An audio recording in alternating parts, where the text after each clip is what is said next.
अब जो अगला टॉपिक हम लोग करने जा रहे हैं उसमें है work done against the friction.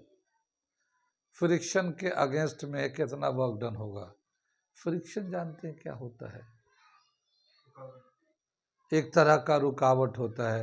जब भी कभी कोई बॉडी मूव करता है तो मोशन के अगेंस्ट में एक फोर्स लगता है, उस फोर्स को ही फ्रिक्शन कहते हैं। ठीक है।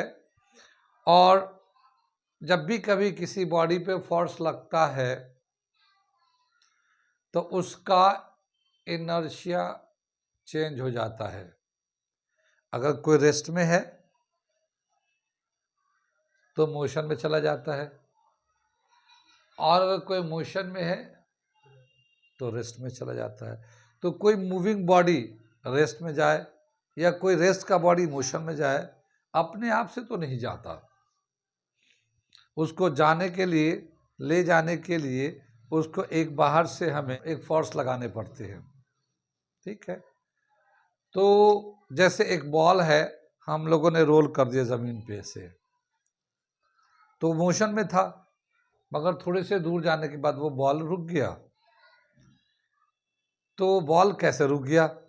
मोशन में था तो रेस्ट में कैसे आया? कोई ना कोई तो फोर्स लगा होगा उस पर, और उसके फोर्स जो लगा होगा अपोजिट डायरेक्शन में लगा होगा, क्योंकि अगर सेम डायरेक्शन में लगता तो और उसको सपोर्ट मिलता और तेज होता।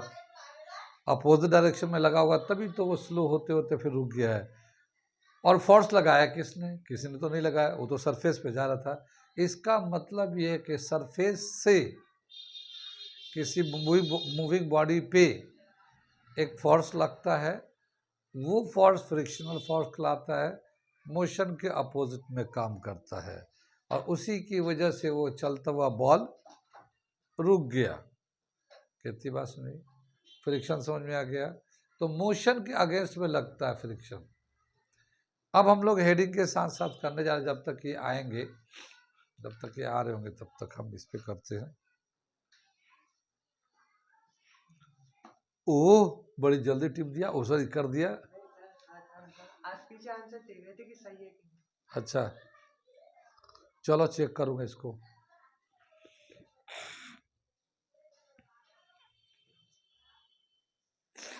ठीक है, तो हम इसको मिटाते हैं और उसको हम वर्क डन अगेंस्ट फ्रिक्शन बताते हैं।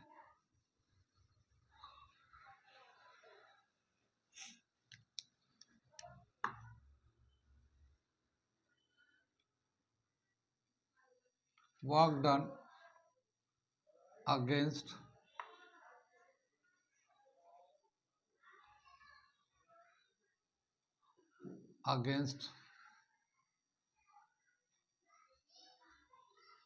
Frictional force.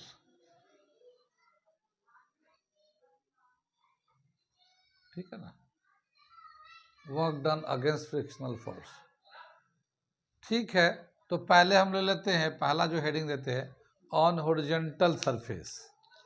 हॉरिजॉन्टल सरफेस पहला टाइटल है, ऑन हॉरिजॉन्टल सरफेस।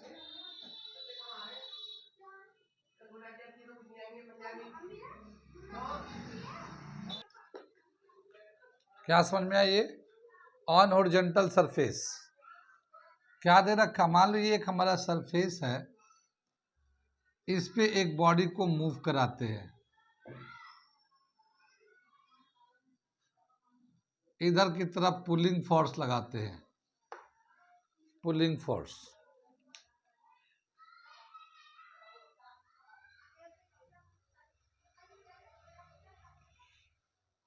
ठीक है, ये हम लोग एक पुलिंग फोर्स, एक बॉडी है, इसके ऊपर एक पुलिंग फोर्स लगाते हैं। कितनी बात सुन में?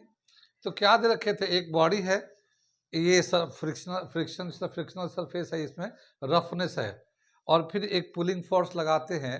तो जब पुलिंग फोर्स इधर की तरफ लगाएंगे तो फ्रिक्शनल फोर्स जो काम करेगा वो इधर की तरफ काम करेगा। फ्रिक्शनल फोर्स मोशन के अपोजिट में काम करता है। बॉडी उधर मूव कर रहा है तो फ्रिक्शन इधर काम करेगा। इस बॉडी को मूव कराने के लिए जो फोर्स की ज़रूरत होगी या वर्क डन करना पड़ेगा, तो वर्क डन कितना करना पड़ेगा, force into displacement, force into displacement work done होता है। तो यहाँ पे वैसे ये जो बॉडी है इसका जो वेट होता है m इंटू जी है, इसका मास अगर m ले लेते हैं तो m इंटू जी इसका वेट होता है और इसका नॉर्मल रिएक्शन r होता है ये, ठीक है। तो जितना वेट होता है m इंटू जी वो r के बराबर होता है और इधर पुलिंग फोर्स लगा रहे हैं, ठीक है। तो क्या रखा है, work done is equal to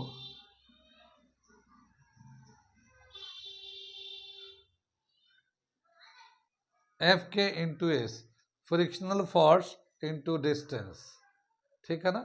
force of friction into distance travel, force होता है ना, force into displacement work done होता है। तो हम लोग f k into s, k for kinetic friction, जब बॉडी मूव कर रहा होगा तो उस वक्त कितना फ्रिक्शन लगता है, फ्रिक्शनल फोर्स लगता है, उसको हम लोग कहते हैं काइनेटिक फ्रिक्शन। और जब बॉडी रुका हुआ है उस वक्त जो फ्रिक्शन लगता है उसको कहते हैं हम लोग स्टैटिक फ्रिक्शन, ठीक है। तो ये एफ के kinetic friction into distance travel, ये जो एफ के का फॉर्मूला है हमारे पास म्यू आर इंटू एस के बराबर होता है, ठीक है ना, म्यू आर। अब जैसे काइनेटिक फ्रिक्शन है तो काइनेटिक लगा लो, मोशन की वजह से है म्यू आर एस, ये हमारा वर्क डन का एफ के का फॉर्मूला होता है। अब ये म्यू के तो ऐसे ही है और ये आर जो है ना एम जी के बराबर है, तो ये एम जी और ये एस है, ठीक है। तो वर्क डन का जो फॉर्मूला आ जाता हमारा फ्रिक्शनल सरफेस पे वो आ जाता म्यू के एम जी एस, ये हमारा वर्क डन आ जाता है। कितनी बात सुन रही है। तो ये हमारा ये हॉरिजॉन्टल सरफेस के लिए वर्क डन हो गया।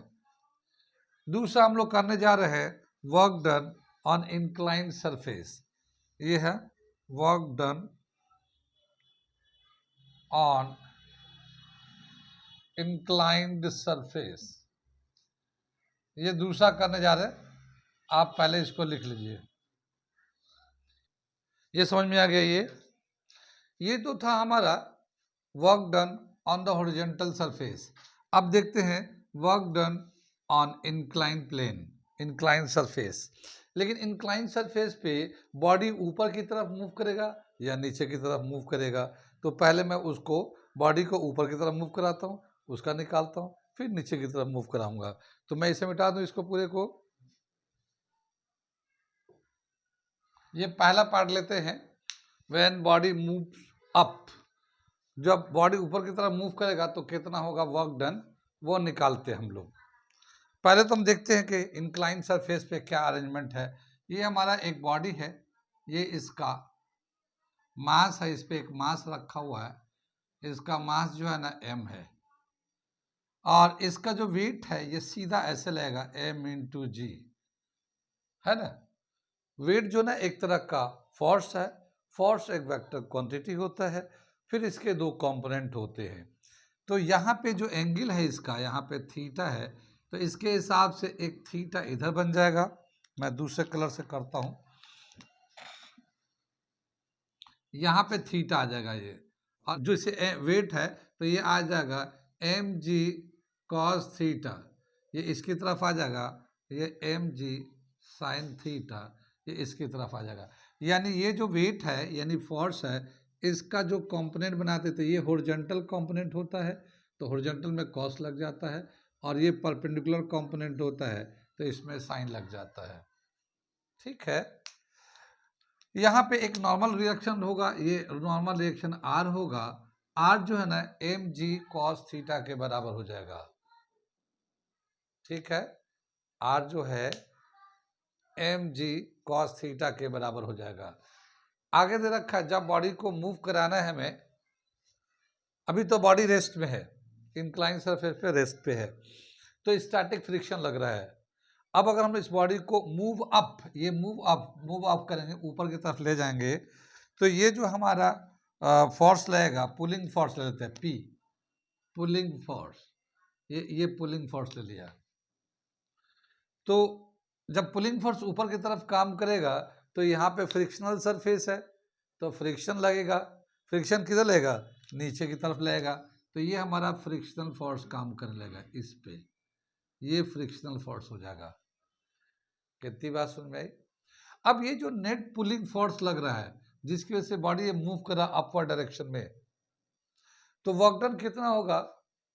Force into displacement, pulling force into कितना, ये हाइट ऊपर चढ़ के जाएगा। जैसे मान लो अगर हम लोग थोड़ी देर इसको खींचते हैं तो ये बॉडी जो ना यहाँ चला गया, तो ये यहाँ चला जाएगा, तो इतना डिस्टेंस ट्रैवल किया ये यहाँ से यहाँ तक इतना डिस्टेंस ट्रैवल किया इंक्लाइन प्लेन पे। ठीक, तो ये कितना ये डिस्टेंस है ये, और कितना पुलिंग फोर्स लग रहा वो हमारा वर्क डन हो जाएगा। लेकिन यहाँ पे जो पुलिंग फोर्स लग रहा है ये डायरेक्शन इधर है, और उसके अपोजिट में कितने फोर्स लग रहे हैं? 2 फोर्स लग रहे हैं। एक तो वेट का mg sin थीटा, 2 फोर्स उसके अपोजिट डायरेक्शन में लग रहे हैं। ठीक है ना, 2 फोर्स उसके अपोजिट डायरेक्शन में लग रहे हैं। कितनी बात समझ में? तो हम लोग ये पुलिंग फोर्स जो ना इन दोनों के प्लस के बराबर होगा। जो पुलिंग फोर्स होगा इन दोनों के प्लस के बराबर होगा। फिर बाकी डिस्प्लेसमेंट होगा, वर्क डन होगा। तो upward pulling force is equal to minimum upward pulling force, minimum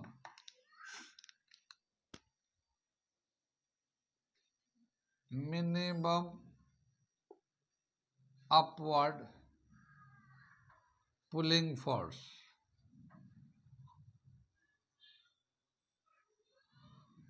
P is equal to F as mg sin theta. ये दोनों जितना होंगे इतना तो पुलिंग फोर्स कम से कम लगाना ही पड़ेगा, तभी जाके ये ऊपर जाएगा। ठीक है, तो मिनिमम इतना चाहिए। इससे ज़्यादा होगा कोई बात, तो उसका एक्सेलरेशन में बदलाव आता रहेगा, एक्सेलरेशन बढ़ता रहेगा, लेकिन मिनिमम पुलिंग फोर्स इतना लगेगा हमारा। ठीक है, now work done is equal to work done, ठीक है ना, work done is equal to pulling force into distance, displacement. ठीक है ना, पुलिंग फोर्स को हम लोग लेते हैं, इतना वैल्यू है ये F plus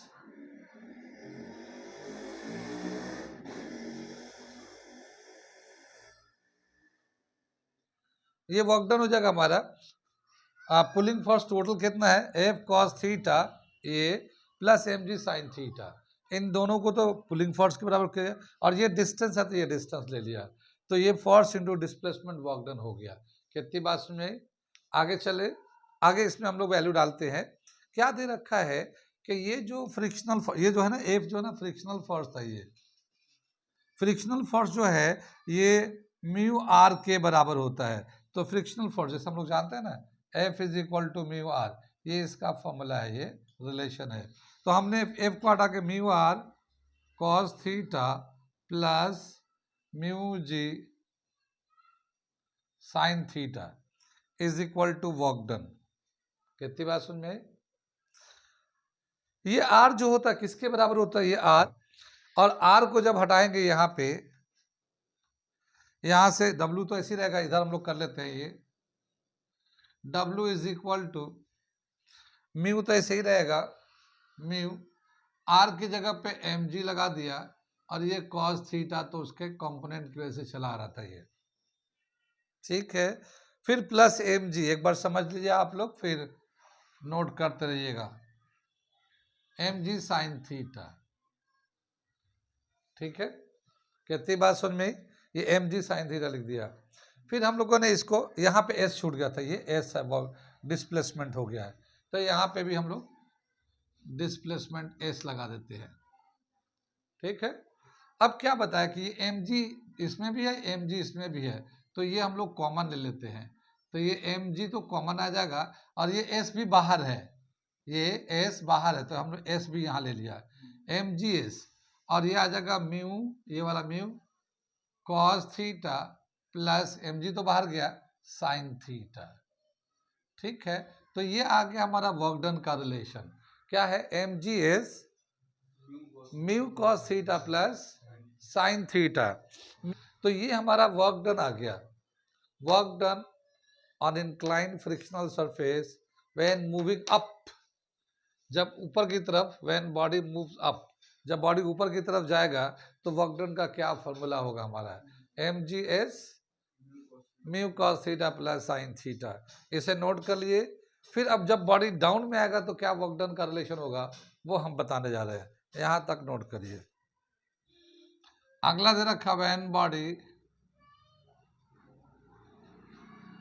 moves down, work done निकाल ले, work done on incline plane when body moves down, जब बॉडी नीचे की तरफ मूव कर रहा है तो कितना होगा वर्क डन, तो इसे हम लोग निकाल रहे हैं।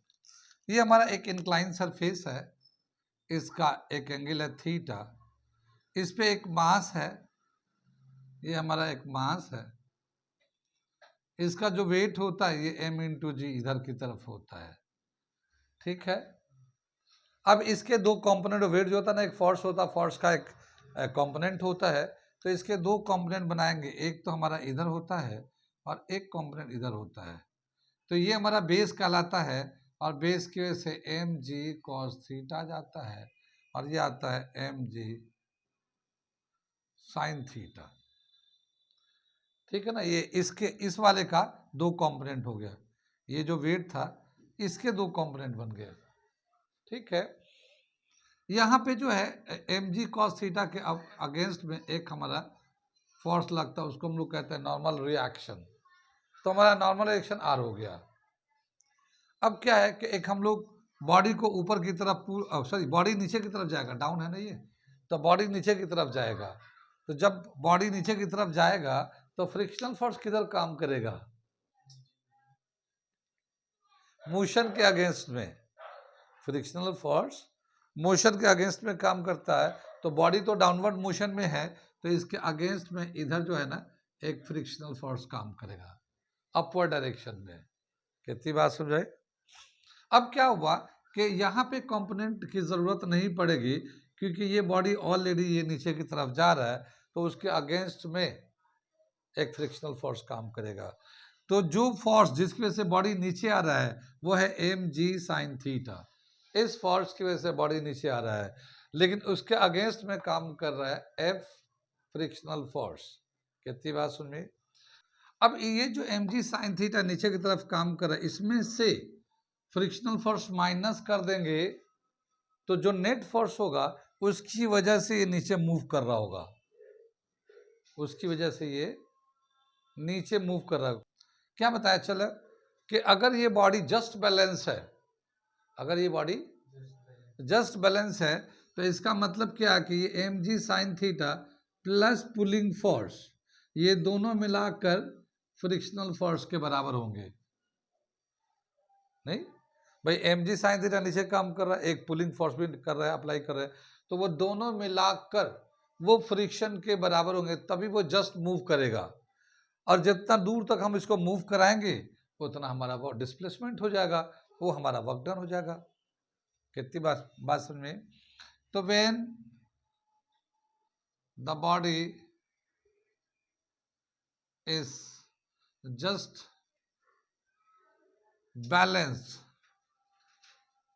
balanced on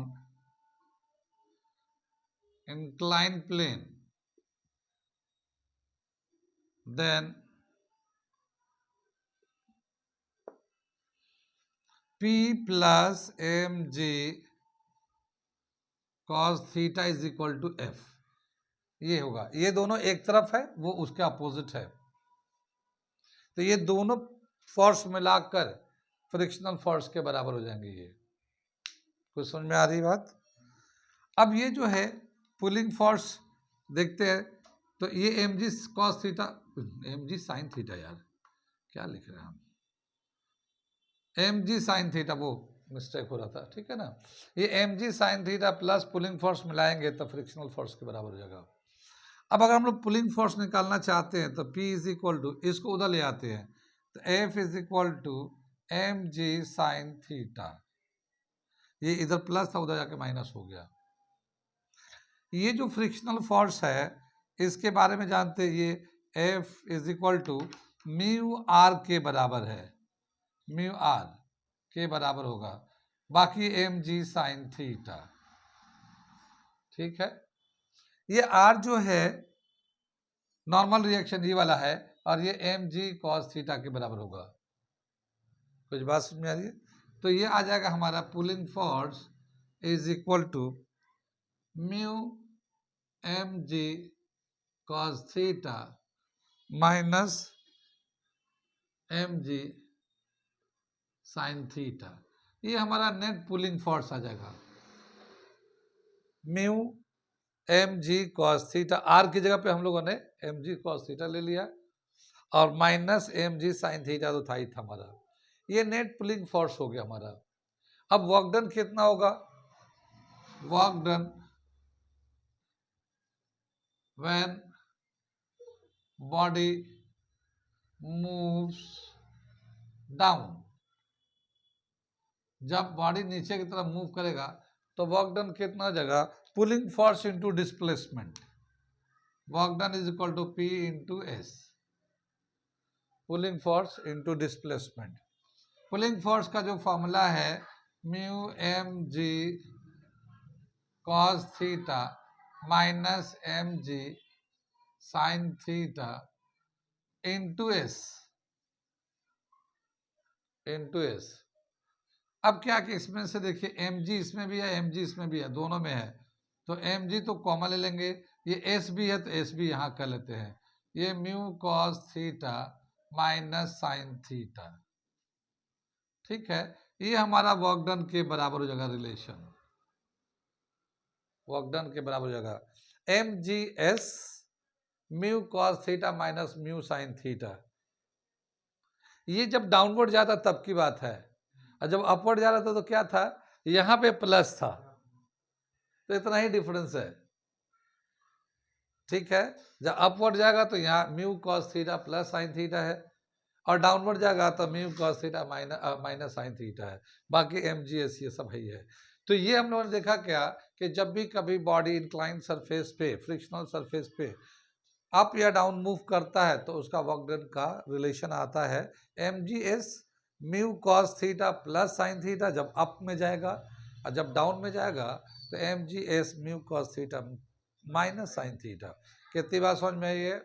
तो ये हमारा वर्क डन का रिलेशन आ गया, अपवर्ड डाउनवर्ड मूव करता है इंक्लाइन प्लेन पे। तो आगे चलते हैं, जब बॉडी मूव करेगा और नेट फोर्स लग रहा है तो इसका एक्सेलरेशन कितना होगा?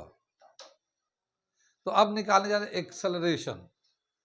ठीक है, नोट करिए इसको।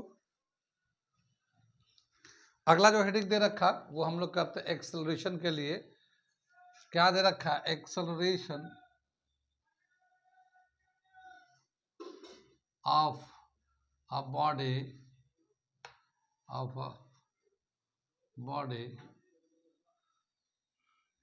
Sliding down on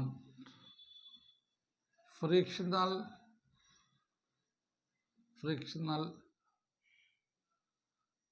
inclined plane।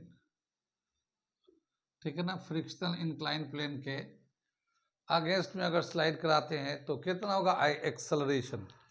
तो फिर से मैं थोड़ा सा एक डायग्राम बना लेते हैं। ये हमारा एक बॉडी है, ठीक है, इसका मास है mg, और ये चूंकि एक फोर्स होता है तो इसके दो कंपोनेंट होते हैं mg cos थीटा और ये होगा mg sin थीटा। इसका एक नॉर्मल रिएक्शन होता है mg cos थीटा के बराबर होता है। ठीक है, आगे जो है जब बॉडी नीचे की तरफ मूव कर रहा होगा, क्या लिखेंगे? जब बॉडी नीचे की तरफ मूव करेगा तो इसका फ्रिक्शनल फोर्स ऊपर की तरफ काम कर रहा होगा। ठीक है, इसका फ्रिक्शनल फोर्स ऊपर की तरफ काम करेगा। when body moves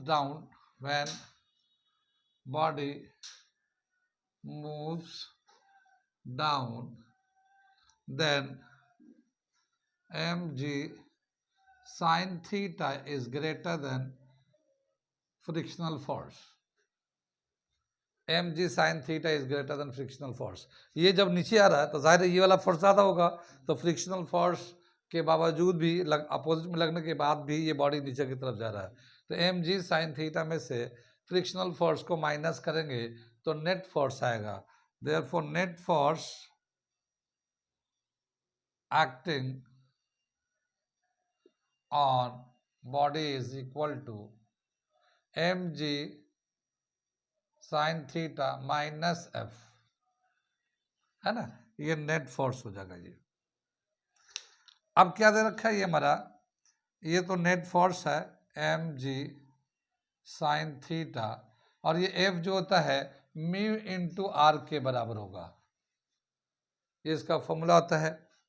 ये आएगा एम जी साइन थीटा, ये म्यू है, आर जो है ना नॉर्मल रिएक्शन होता है, और ये किसके बराबर होता है, एम जी कॉस थीटा के बराबर है ये, ठीक है। ये एफ कितनी बात सुने, एम जी को दोनों में, यहाँ पे भी एम जी है यहाँ पे भी एम जी है, कॉमन निकाल लेते हैं तो क्या आ जाएगा, ये F is equal to M G sine minus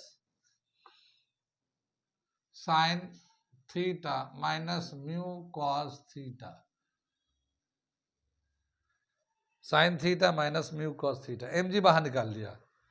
अब ये जो है फोर्स को मास इंटू एक्सेलरेशन भी लिखते हैं, तो ये m इंटू ए का लिया, ये एम जी है sine theta minus mu cos theta, m से m कैंसिल हो जाएगा, a is equal to ji sine theta minus mu cos theta, ये हमारा एक्सेलरेशन का फॉर्मूला होगा जब बॉडी डाउनवर्ड मूव करेगा तब।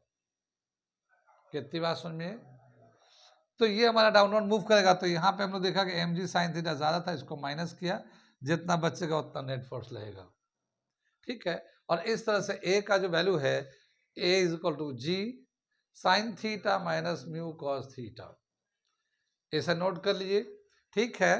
तो ये था हमारा work done against the friction when moving up, when moving down, या और acceleration when the moving downward on the incline surface. तो ये हमारे रिलेशंस आ गए, कल हम इसी के बेस पे 2-3 प्रॉब्लम कराएंगे, तो ये आप लोग फॉर्मूले को अच्छे से समझ लीजिएगा, फिर जब प्रॉब्लम कराएंगे तो आपको समझ में आएगा कैसे ये हो रहा है, ठीक है। ओके।